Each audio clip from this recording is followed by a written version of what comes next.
Hello again and welcome to Uncle Geoff's Easy-Peasy English. And today we're looking at this. What is it? So in the sounds of English we have f, I, sh,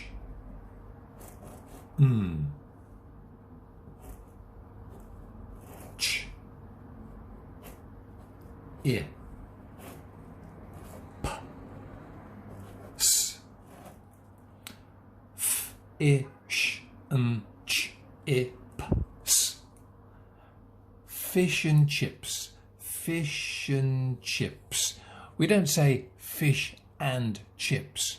We say fish and chips. Duh, duh, duh. Fish and chips. Fish and chips. Fish and chips. Fish and chips. And of course we had a plate of fish and chips. A plate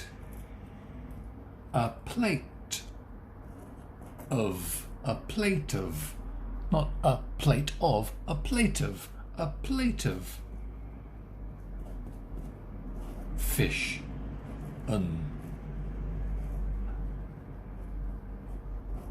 chips. A plate of fish and chips. A plate of fish and chips. And it's the nouns that are stressed. Plate, fish, chips. Plate, fish, chips. Plate, fish, chips. A plate of fish and chips. Plate, fish, chips. A plate of fish and chips. Lovely. With salt and vinegar. English pronunciation, the sounds of English, fish and chips, delicious. We'll see you next time on Uncle Geoff's Easy-Peasy English. Bye bye.